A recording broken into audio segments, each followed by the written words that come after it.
it off and on, projector off and on. Yeah, you went to check.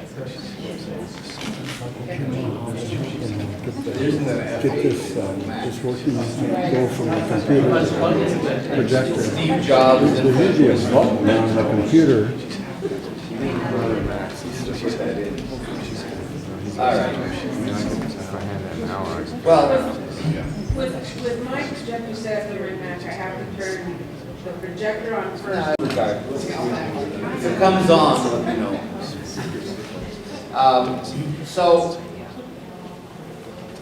Last night I was talking about, well, you weren't all there.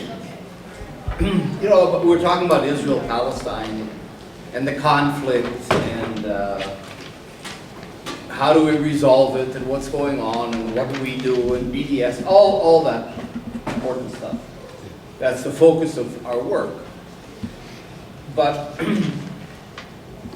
at the same time, I started, as over the years, you know, we started ICAD, our organization, 15 years ago.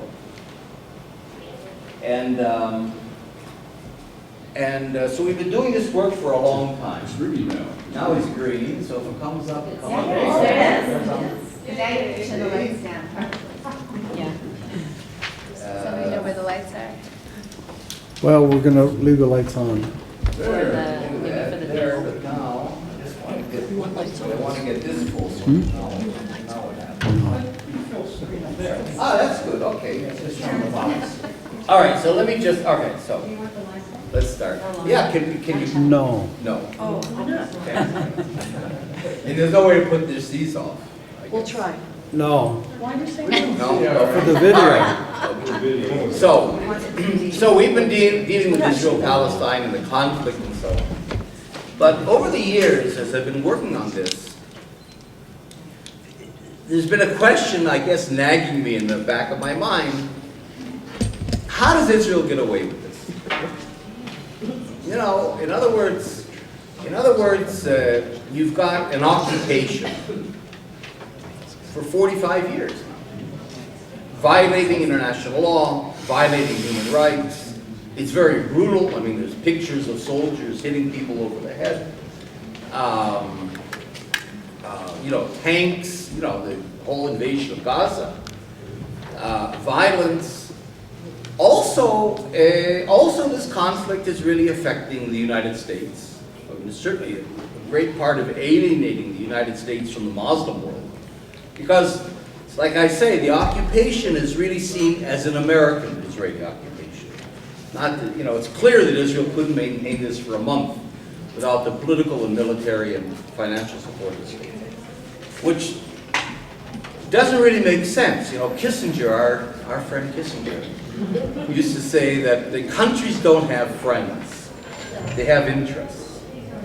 And so if I was trying to conceive of how this uncritical support of the United States for the occupation, Israel's occupation policies, conceivably serves American interests, then I could understand a little bit maybe why, but I can't see it. It just seems to me completely counterproductive. Maybe during the Cold War, when Israel was capturing Soviet weapons and shipping them to the States, or during the war on terrorism, after 9/11, we were fighting terrorism. But you know, Hillary Clinton officially, I don't know, people that kind of declared the war on terror dead, finished. She said that officially. And we don't use that vocabulary anymore. Now, I don't know who won, but it's over.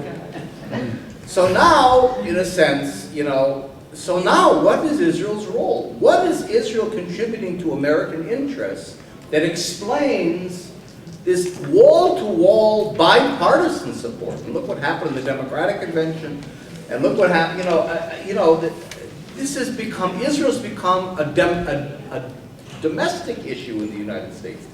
It isn't a foreign issue like, what do you do with China, or the EU, or the UN issues, or NATO issues. This is an American issue. So the question is, So how does Israel get away with this? In other words, how does it have the occupation, do what it does, and still have the support of the international community, of your senators and representatives, of churches, of governments? The EU criticizes, and it just upgraded Israel's status. So what's going on here? Well, the usual explanations don't cover it. In other words, what Alison Weir is in the conference now, but what she's saying, and other people are saying, the Jews control the world, that doesn't really do it. I mean, Jews have a certain influence here and there, but I don't think they really control the world. Or the Jews control the American government. AIPAC is very powerful, but AIPAC doesn't control the American government. As a matter of fact, Stephen Zunis, who I think has been here in Albuquerque, who's a political scientist in San Francisco, says that in fact the most powerful pro-Israel lobby is the defense industry. The defense industry spends 7 times more money lobbying for arms deals with Israel than AIPAC does. So AIPAC has clout, but I don't think AIPAC has the clout that the NRA has, by any means. So, look, the Jewish community is strategic in its use of its funding, of its politics. I mean, that's in a way to its credit, but that's part of the game that you have in the United States until you change your campaign financing laws and so on.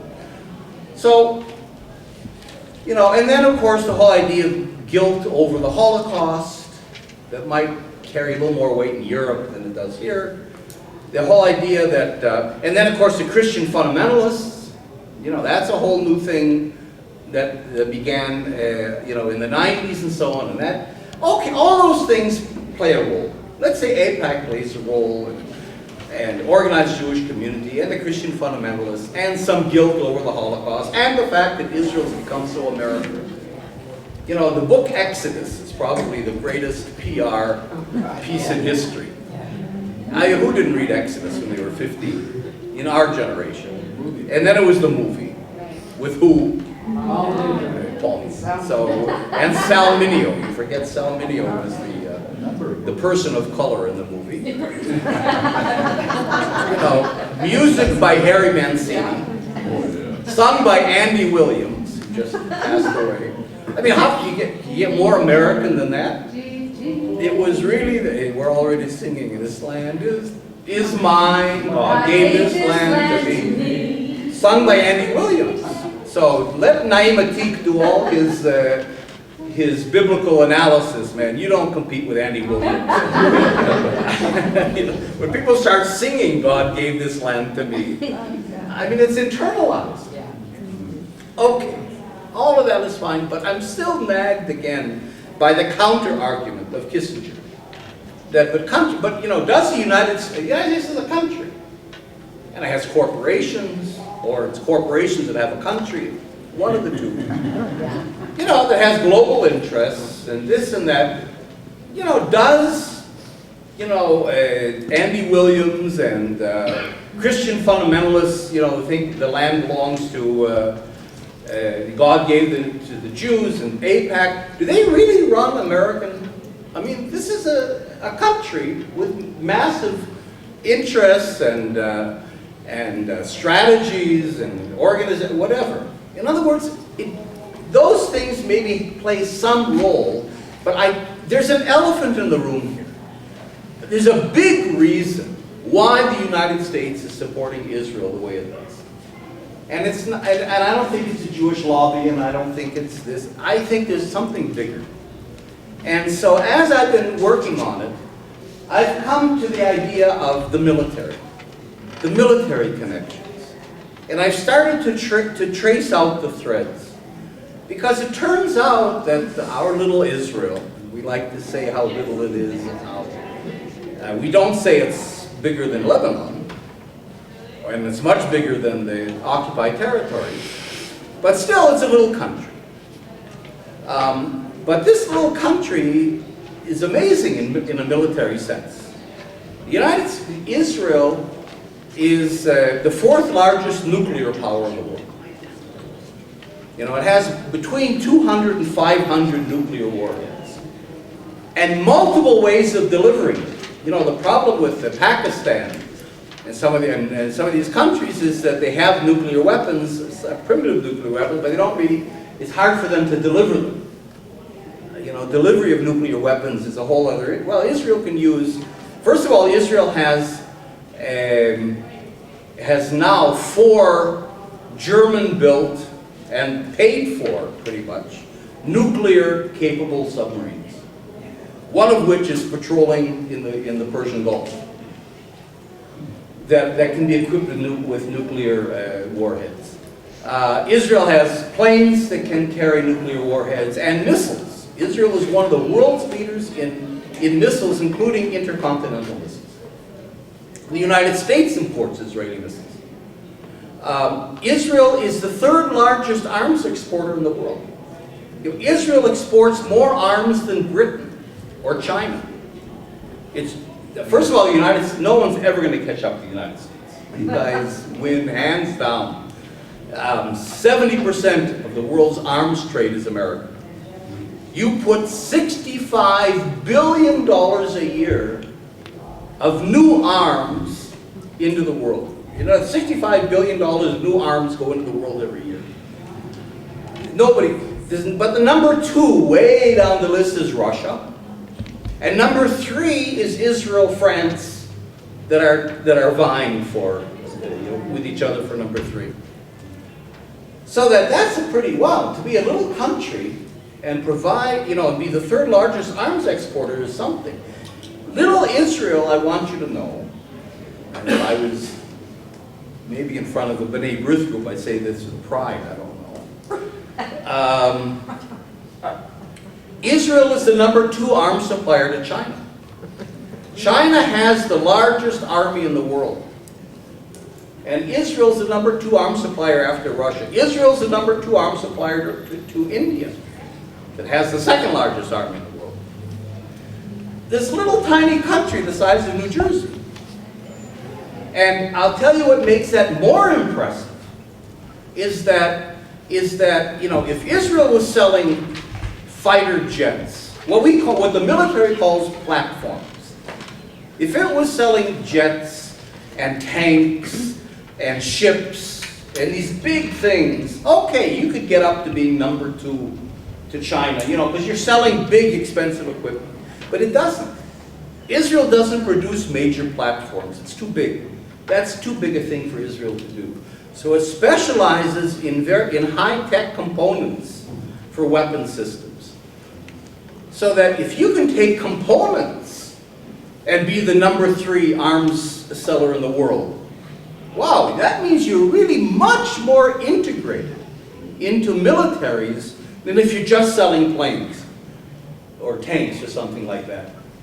So this is what I call global Palestine. Because in a sense, what gives Israel the edge in the market, if you want to put it that way, is the occupation. If you look at the occupied territories as a laboratory, and one of the questions I also ask all the time is, why is Israel keeping the occupied territory? Why didn't it go, like I said last night, the 2-state solution is perfect for Israel. You get 78% of the country, plus most of Jerusalem, the Palestinians have kind of conceded to Israel. You know, plus the recognition of the Palestinians, plus peace with the Arab world, plus everything. I mean, you win. In a way, the 2-state solution, if you want to put it crassly, Zionism wins. It wins. And it's over. Why wouldn't Israel grab that? It could, 25 years ago, Israel could have had peace, security, international recognition. Why didn't it, and what Miko said, I mean, I like Miko, I know the family, but Miko's whole thing about Zionism wanting it, that's not the way it works. Zionism is an ideology. It has a certain logic to it. There's party, but first of all, it's very diverse. There's a Zionism. I was trying to say last night. But in addition, Zionism in a sense, if there was a Zionism that thought and decided, it would have gone for the two-state solution. Because Zionism doesn't say we need Jericho, or we need Tulkarm, or we need to keep Nablus. There's something else going on that is in which Israel is also seemingly, contradicting its own national interests by not accepting the two-state solution. So what's the commitment? The commitment to the occupied territories, I would submit, is not ideological. It's not Zionistic. It's not. There is a religious kind of a thing, but that doesn't explain why we're holding on to Gaza. There's something else, and I think that something else is that the occupied territories are a laboratory in which the Palestinians are really guinea pigs. And what country has 4.5 million people that it can experiment on, with checkpoints, with invasions all the time? What happened in Gaza? In Gaza, there was weaponry used that has never, ever, ever been used in any military conflict. Or even things like Bilin. I go to Bilin. You have Bilin every week. Every week, the Israeli army throws a different kind of crowd control device. And there's one Palestinian guy in Bilin that every week his job is to collect the canisters. And he's got it's like a museum. He's got a whole exhibit. I mean, there's hundreds of crowd control devices. There's silicone that you put on the ground and it makes it slippery and everybody falls down. You've got nausea stuff. Everybody starts to vomit, and then that makes everybody else vomit, and that stops people in their tracks. You've got a kind of a glue that paralyzes you and keeps you in place so you can get beat up and arrested by the army. You've got a kind of a paint that stays, you can't wash it off, so you can be identified 3 weeks later as being somebody there. You've got pepper sprays, you have... and you know where these things are developed? In Albuquerque. In the military base here is one of the centers for developing all different kinds of crowd control devices and so on. So that I think is the issue, and that connects to a concept that I call security politics. And it's something that's very interesting. Like I'm saying, if you talk about normal politics, countries have interests, they follow their national interests and so on. You can't explain why the United States is supporting Israel with this occupation. It's contradictory. It doesn't make any sense. Security politics is a second layer. It's largely invisible because security, we don't know, it is secret. And not only is it secret, but people think it should be secret. So when they say that this is secret because it's military stuff, we accept that. I don't want to know because, it should be secret. Intelligence information. In other words, we accept that. So what happens is security politics is the transfer of arms, military technologies, tactics between countries. And it has to do not only with the military, but today, especially since 9/11, there's a coming together of the military, homeland security, and policing. Yeah. They're coming together as one thing. I bet you, I don't know, I would bet, not a lot, but I would bet, that the Albuquerque police force has been trained in Israel. Oh, yeah. Most have. So that's known? Because Israel has a very active program of training and working with the American police force. It has an annual conference for chiefs of major American police forces. Then it has specialized programs for different kinds of departments and police forces. And then it comes here and works with police. As a matter of fact, in Los Angeles, there's an office where an Israeli police representative sits in the Los Angeles Police Department. So security politics then means the moving of arms and weaponry and tactics and including policing stuff from country to country. But it's not known because it's secret. So Canada, for example, a couple of years ago, signed what was called the Canada-Israel Public Safety. Now, public safety means police, things like that. It's not military. Public safety, because it's not an agreement, it's not a treaty, it's not, because it didn't go through the parliament. You see, if one government signs a treaty or an agreement with another government, it's usually approved by some parliamentary or congressional committee. It's visible. It's to some degree transparent. We don't follow all the different things that are signed, but it's there for people that want to follow. When it comes to military, security, policing stuff, that happens. So this pact was signed between Stockwell Day, who was Harper's Minister of Public Security,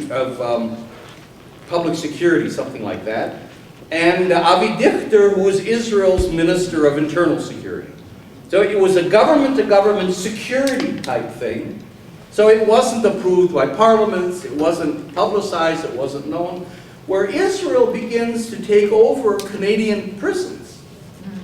I mean, if you run the largest prison in the world, which is Gaza, and you might even say the West Bank, running Canada's prisons are pretty easy. You know, border controls, immigration controls, working with crime stuff, a lot of electronic crime, biometrics is where Israel is a world's leader. And it's developed biometrics on the checkpoints. Because you get tens of thousands of Palestinians crossing all the time, and there's checks. So Israel's developed, for example, do you know in Afghanistan, close to the entire population of Afghanistan have had the irises of their eyes scanned. Almost everybody. This has been a huge campaign. And this is an Israeli technology. Same as what's being used in India for their census? For? Their census, India's trying to do a whole census of Really? the population using iris. Yeah, irises. And that's Israeli development? That's Israeli development. You know, 'cause Israel, the military and commercial things become one and the same. Rafael is a government-private company and so on. So anyway, so what you can do is and then of course your irises are connected to your whole history in a computer. So I can go, if I'm an American soldier, I can come into a village in Afghanistan, line everybody up like this, and it's a kind of it looks like a gun kind of a thing. And I just go like this, and it scans your irises. And when, boom, I hit a person who my printout says is a suspect or whatever, I pull you out. You know, in other words, and you can use this, of course, in police forces. I mean, this isn't all, I'm saying the road from the military to the local police is a very slippery slope. So that these are some of the technologies, and what I link it to is this idea, I'm writing a book about it called Warfare Against the People. There's a fellow named, a British general named Rupert Smith, who wrote a book, and actually for some reason it's become a bestseller. You can get it in paperback, I'm sure, in the bookstores here, called The Utility of Force, in which he argues that there's been a shift, a paradigm shift in warfare from interstate warfare. You know, the United States fighting the Soviet Union, or the United States and China, or the interstate warfare that you don't have anymore. And it's not very likely anymore. A shift towards what he calls warfare amongst the people. And Michael Clare, K-L-A-R-E, is an American academic who writes a lot about resource wars. Most wars today are fought for resources. Minerals, water, timber, gas, natural gas, those kinds of things. Oil. Yeah. Oh yeah, that. And you know that famous American bumper sticker that I've seen a few times, how did our oil get under their sand? Kind of a thing. So wars today are really fought amongst the peoples. That's where you get what's called today asymmetrical warfare, how we're fighting in Afghanistan. It's asymmetrical because the people we're fighting don't have an army. And a state even, a lot of them are non-state actors. Or low-intensity warfare. Or counterinsurgency. Or counterterrorism.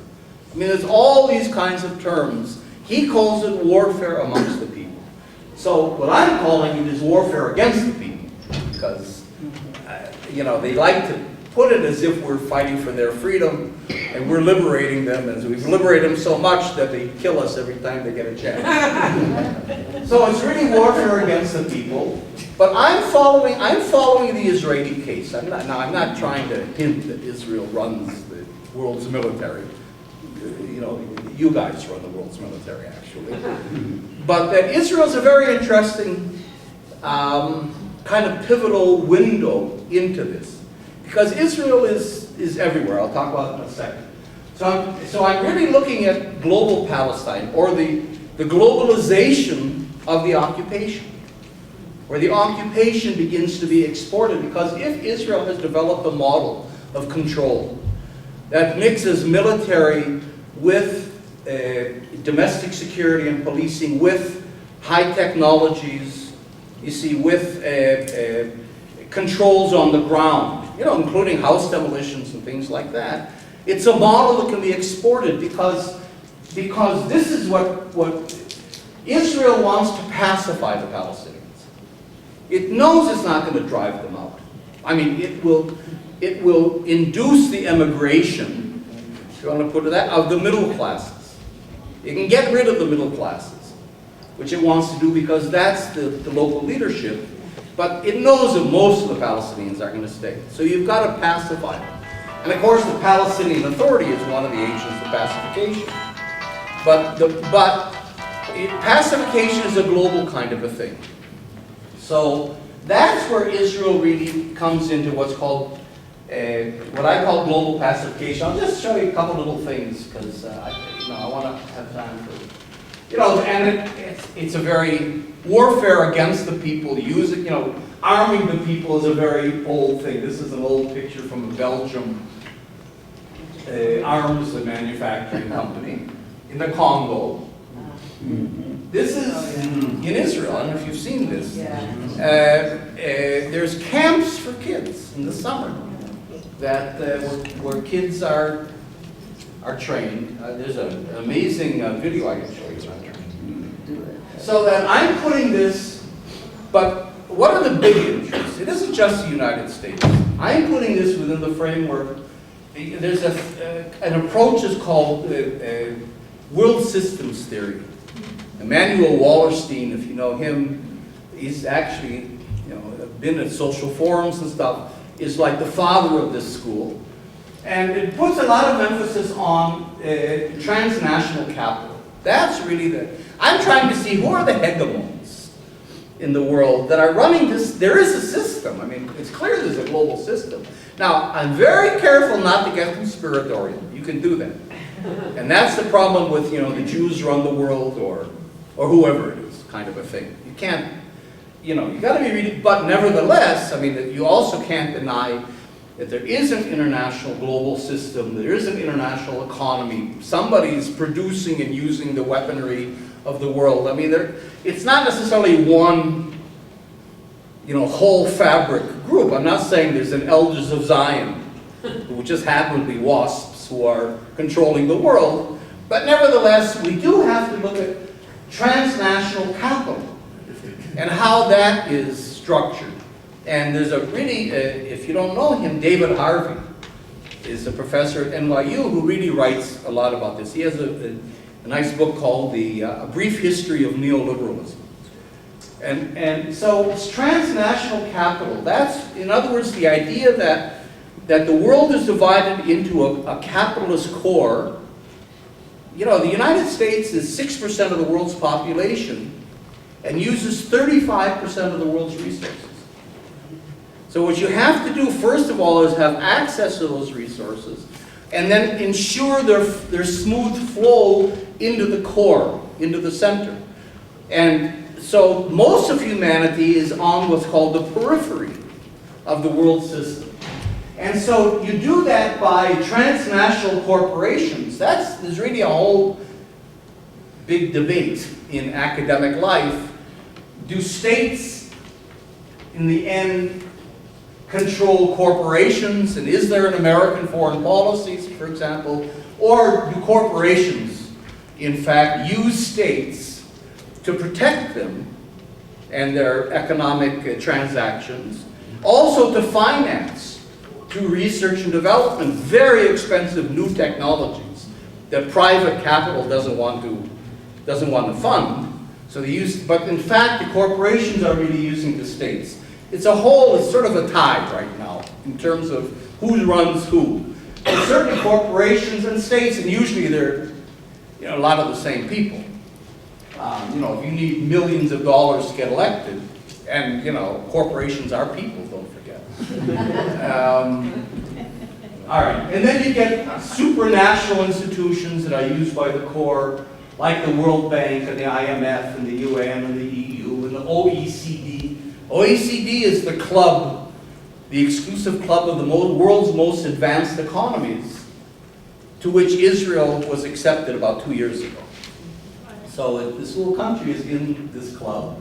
And so the military-industrial complex, of course, feeds into this, and transnational elites. And here there's a whole argument as well, but transnational elites are fairly organized. They have their clubs, and their country clubs, and their Davos economic summits, and all. In other words, there is a network, at least, of these elites. And this is, in a sense, I'm trying to get at who's sort of running the world. So, just to kind of make it interesting, this comes out of the Pentagon. This is the way the Pentagon views the world. You've got the core, and the whole rest of the world is called the non-integrating gap. How's that? and just to show you, the non-integrating gap, or what Wallace would call the periphery of the world system, is where most of the valued resources are found. So that's the problem: how to get the resources, how to outsource cheap labor to these places, but nevertheless pacify the population so they can't resist being exploited. And part of that is framing and language that Israel's great at. That's another piece of the pie. So that all resistance is called terrorism. And if it's terrorism, it's bad. They're the bad guys. It's illegitimate. Nobody can say a good word about terrorism, right? So if you can cast all resistance as terrorism, then you're home free. You can repress all these peoples while at the same time you're exploiting them. So this non-integrating gap, what does the core have to do? It has to work to improve its ability to withstand 9/11-like, what's 9/11 called in the Pentagon? A system perturbation. Whoa, how's that for and the idea is to preserve the core, to grow the core. And then, all right, now what does the core produce? I'm sorry, what does the non-integrating gap produce? Diamonds? Minerals? Oil? Gas? No. It produces pandemics, narcotics, and terror. That's what the world produces. And that's why so what do we have to do? We have to, where's the word here? We have to firewall ourselves from their worst exports, but discreetly firewall ourselves, which is, whoa, if that's the way you look at the world, and I'll show you how the United States looks at the world. This is the world according to the Pentagon. So you've got Europe is US-EU command. The Middle East is the Central Command. You've got a new thing now called Africa Command.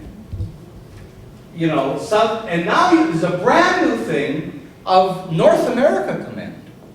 For the first time, and this is in the last 6-7 years, The United States has been organized into one of the military command regions of the world. Does Canada know about this? I don't know. Not to mention Mexico. North America signed up. So if this is the way the world is organized, by a country who's, you know what the Pentagon's budget is. If you include what are called black holes that aren't reported, it's almost $1 trillion a year. $1 trillion a year goes into the Pentagon. So you put $1 trillion into this global system as a way of enforcing transnational capitalism. Because transnational capitalism, the business people need somebody who's going to go out there and prepare the ground so they can go extract the resources and so on. So the military is a part of that. And like I say, it's a whole complex. I call it a missile complex, which I think is very cute. And that is the military, internal security, surveillance, intelligence, and law enforcement. All really in one package. So today, let me just jump to one thing real quick. Today, 20 years ago or 25 years ago, there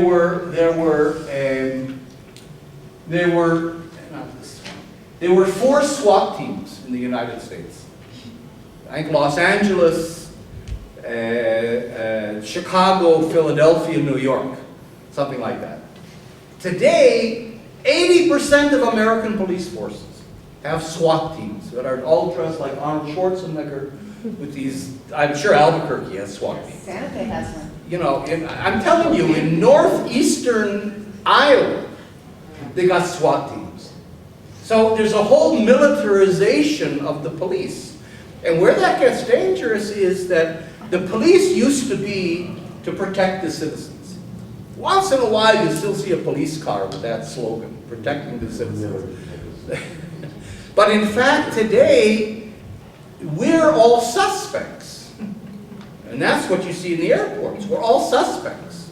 We're all potential terrorists. And the oldest lady in a wheelchair, the littlest kid, they can all be terrorists, And so the police, in a sense, become trigger happy.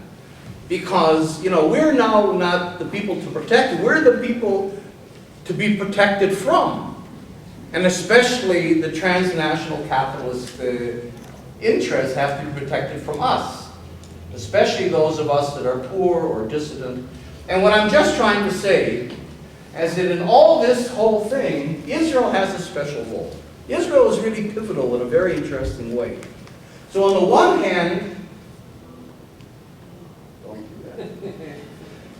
hand, it's very connected into the major powers. I mean, Israel since 1986 has a formal treaty alliance with the United States. I mean, it's not that the United States is helping it. In 1986, a formal strategic alliance was signed, where the United States is committed to intervening and protecting Israel if its existence is under threat or is being attacked or whatever. Israel is one of the an associate member of NATO and participates in most of the NATO exercises. So it's very much a part of the major powers, but this is what I'm looking at too. Israel is very connected to what I call local hegemons. The president, one of the worst dictators in the world, is this guy, I can't think of his name, who runs Equatorial Guinea in Africa. And the Israeli military is there, and they're training the security. Mobutu in Zaire, his army and presidential guard were trained by Israel. The Shah of Iran.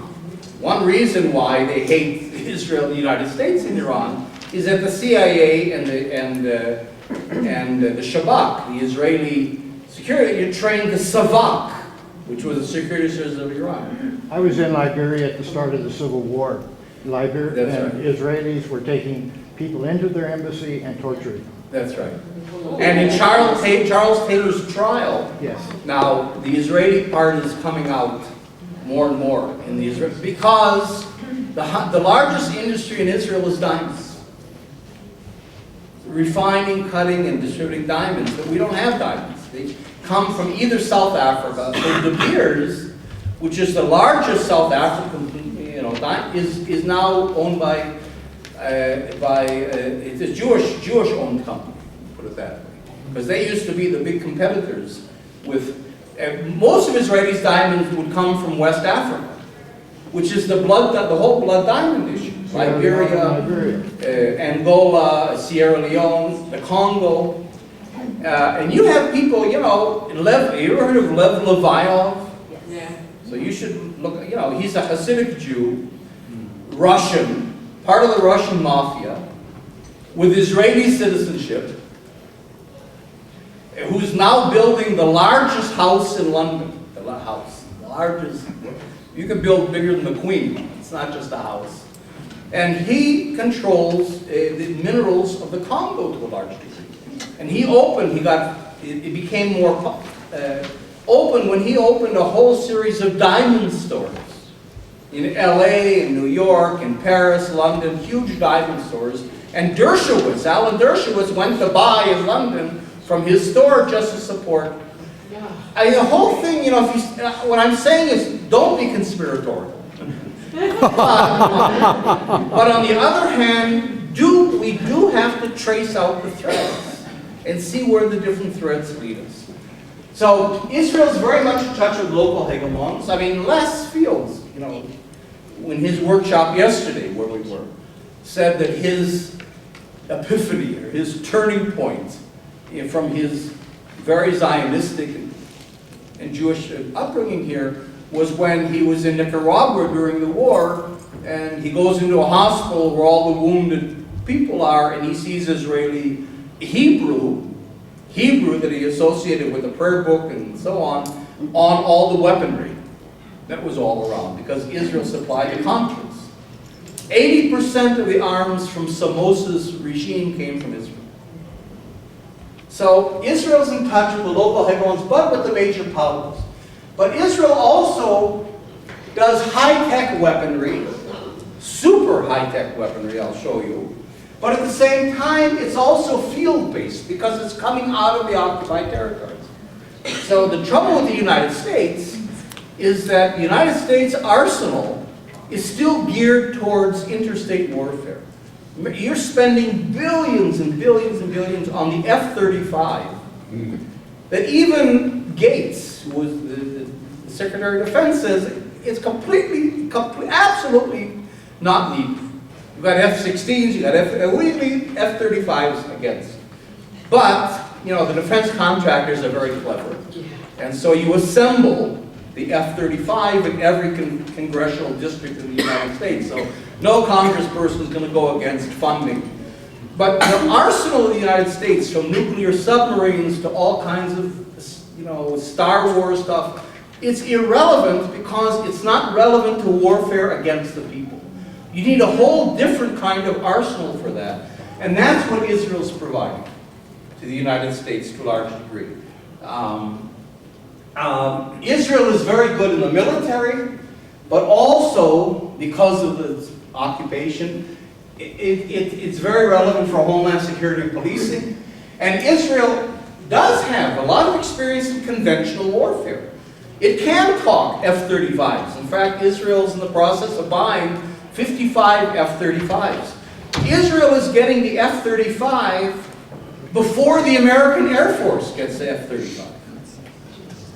And it's actually, if you want to know, it's called the F-35I.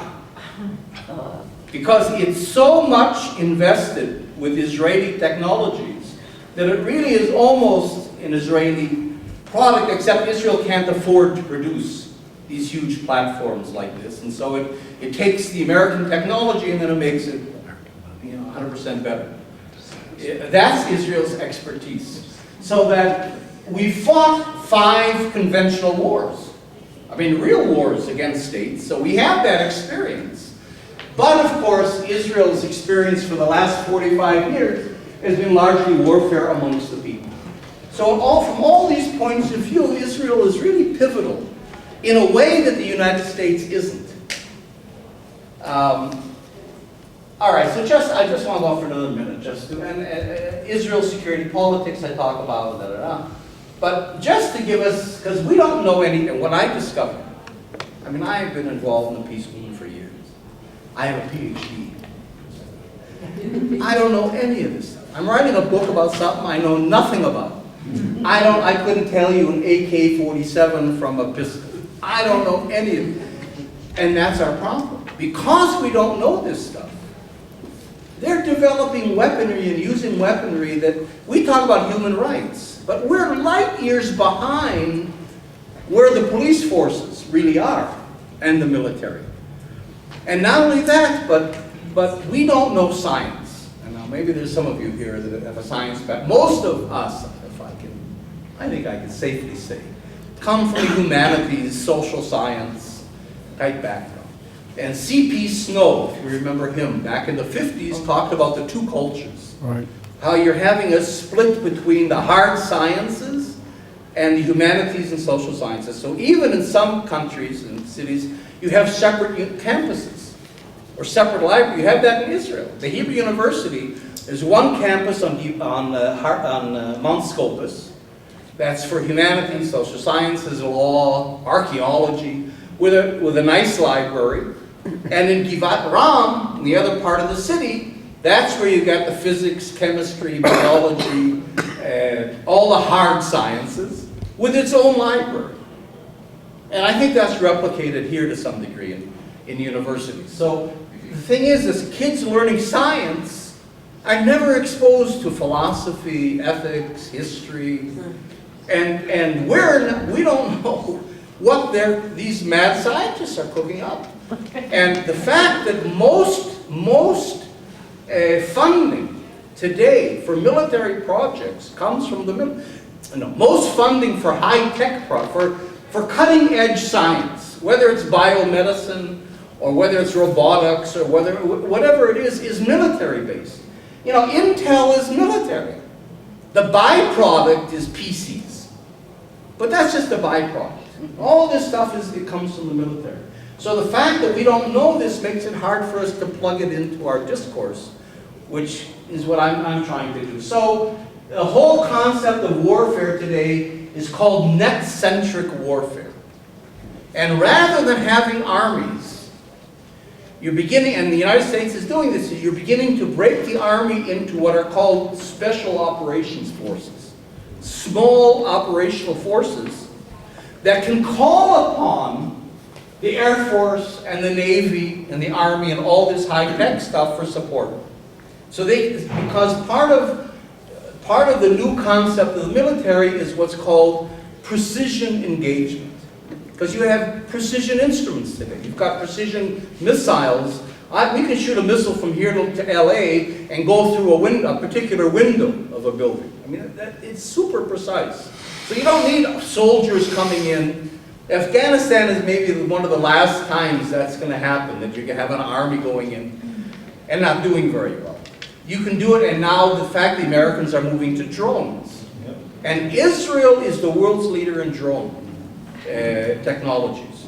The Predator drone, the Reaper drone, the American drones are really Israeli drones that have been souped up. Israel, because the United States at some point didn't even think drones were important, where Israel used them all the way back to the 1973 war. So it's this kind, and of course, part of what did it say discrete? What did that mean? Discrete in a way.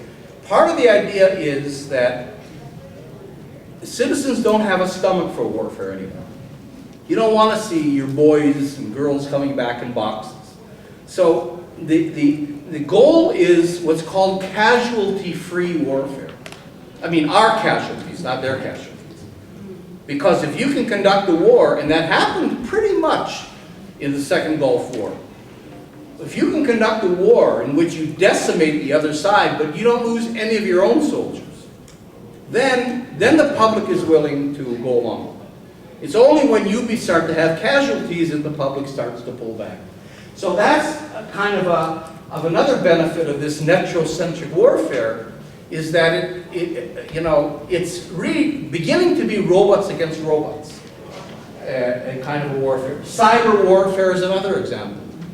The cyber war that's being conducted now against Iran. Another example of zero casualty kind of warfare. All right, and just to, really quick, just in a second, Israel has weaponry, for example, like what's called Iron Dome, which is a whole system. It's funded by the United States to the tune of $1 billion or so, but it's a short-range missile defense system against, let's say, the Qassam rockets coming from Gaza, and it can intercept rockets. And the Americans have now not only bought the system, but bought the rights to the system, because Israel has the rights to the system that was funded by the United States. And the United States is now buying Iron Dome to use in Iraq and Afghanistan and other places. Israeli missiles are able to go way beyond Iran. Israel, like I said, has delivered 9 nuclear-capable submarines from Germany, but there's another 5 on the way. So Israel will have 9 nuclear-capable submarines. For what? Not for the Palestinians. Well, you don't need nuclear submarines to control Jenin, right? So obviously there's another use for this weaponry. And Alexander Haig, once called Israel America's largest aircraft carrier. So, the weaponry that Israel is getting is obviously not to be used for local, basically local. Where are you going to use nuclear submarines in local conflicts? But Israel's also going mini. Israel is one of the world's leaders in the military applications of nanotechnology. Something else we don't know anything about. A nano is a billionth of a meter. It's a molecular scale. Now, nanotechnology that we know is very friendly because it's biomedical. It's so small that if you're having heart problems, you can get a nano blood gauge inserted into your vein that can measure the flow of blood without interfering with the flow of blood. It's that small. So it's a good thing in that sense. But again, it's a byproduct. Because the military applications of nanotechnology, if you imagine nano-sized weaponry. For example, Israel's developing a butterfly weapon, kind of a weapon that looks and flies like a butterfly. But that has either cameras connected to it for surveillance or poisons. You can use it for what we call targeted assassinations. Another thing that Israel has made kosher. I'm trying to find it. In other words, that Israel developed targeted assassinations, which is against international law, which has been subsequently adopted by the Americans, by you guys in Afghanistan and other places. And these are weapons Israel has what it calls a bionic hornet, which is a kind of a hornet that flies around and it can survey or whatever. And it uses, in the Technion in Haifa, you see it experiments the way a locust would fly to replicate. And not only to replicate, but they're also now, and the United States is doing this as well, making insects into weapons. So you're injecting insects with, you can precision guide insects. Like, they've done this with dolphins, making dolphins like that, so go on, dude. So, you've given us a great picture of the problem. What are your thoughts about us, what we do to help solve the problem? All right, I'll come to that. We're just about out of time. Yeah, what time? We're out of time. Yeah, right. All right, Anyway, I just wanted to, and Israel, of course, sells this stuff. All right. So in a sense, what I'm trying to do, like I said, is to globalize the discussion. I think that Israel-Palestine, in many ways, is a microcosm of global processes. Militarization, the use of different weaponry, homeland security stuff, and to the degree that it's at the service of militaries, and the militaries are at the service of transnational capitalism, and so on. All this, what I'm looking for, I guess, is to broaden the Israel-Palestine circle. Us, we're here, but where's all the occupied people? There's a lot more activists in Albuquerque than there are here. We're all fragmented. You can do everything. I don't expect people to know about Israel-Palestine and Wall Street and this and that. You can't do everything. But there should be a division of labor in which somehow we share some grand analysis of the way the world is running and how we, especially in the United States. I think on the left, I'm not super intimate with the left here, I don't live here, but it seems to me with all the issues that you hear brought up in Occupy Wall Street, important issues, economic issues and predatory vulture capitalism and women's issues and issues of the police and civil liberties and Iraq, militarism is not one of those issues. The fact, what's going on in the Pentagon, how the American military is being used, not in Afghanistan and Iraq, but in a lot of other places where it's much more discreet. That's not on our agenda yet. And it's partly because we don't know anything about it. And I put myself at the head of the line of people that don't know anything about it. So what I'm trying to do is at least to open up this world and to say this all exists, these are the threads, this is the global Palestine that I'm tracing out from the actual occupation, and hopefully it'll begin to link up to other groups on the left, progressive groups, so we can begin to develop cross-cutting. In other words, that if you're not interested in Israel-Palestine, you should at least be in touch with us because what we know about the exporting the occupation has to do with civil liberties. In Albuquerque, that might seem to you a local issue in Albuquerque, but it is connected here and connected there. We have to start to connect the dots. So I see this pivotal idea, a pivotal Israel, as a kind of a way of connecting global dots.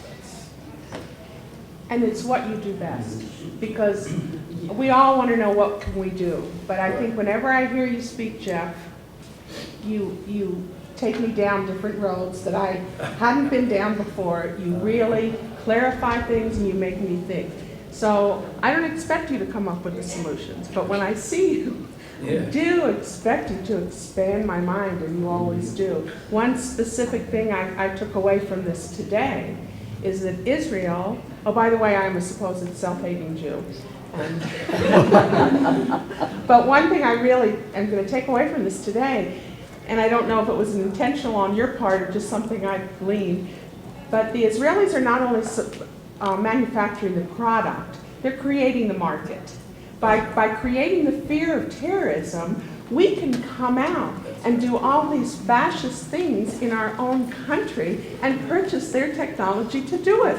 And it's okay. All right, let me go on half a second. I know to expand that. Israel's an expert in what's called framing. How do you sell the occupation? And that's a big part of it. So Israel's developed this concept of lawfare. And look it up on the internet. There's been lawfare conferences in Columbia Law School, Yale Law School, getting legitimized. And the idea coming out of Israel is that lawfare is when terrorists use human rights and international law as a weapon against democracies. See? So if some third world, whoever, the world, even the International Criminal Court wants to bring American soldiers in as war criminals, that's lawfare, because we're the democracy, we're the good people, and you're trying to use human rights to tie our hands. So it's turning the whole thing on its head, where everything we do is good, and everything they do not only is bad, and terrorism, but now you've got academic legitimized concepts like lawfare. There's a whole, B'nai B'rith has a whole program on law, a whole department on lawfare. And they're having international conferences. And they're getting this concept brought into the, and there's a guy named Asher Kasher, who's an Israeli philosopher of ethics, who wrote the IDF's Code of Ethics. That's why Israel keeps saying we're the most moral army in the world. We have a philosopher of ethics who wrote he's writing about a lawfare because the problem in Gaza was international law prohibits militaries from attacking innocent civilians. That's a fundamental principle of international law. So what he's arguing, what Israel's arguing, is there is no such thing as innocent civilians, including us.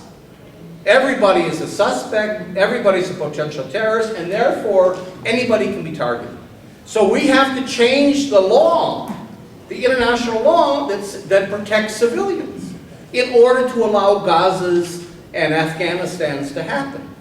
So this is way beyond simply the military, and I'm telling you, Israel, and I live there. I'm not trying to demonize my own country, but Israel, for its own security politics reasons, is pioneering these types of ways of changing the international system to make it safe and good for the core, and the core in the core, the 1%, and the rest of us, to pacify us. That's the word I would use, as pacification. It's a marketing strategy. And marketing is a big part of it. Last.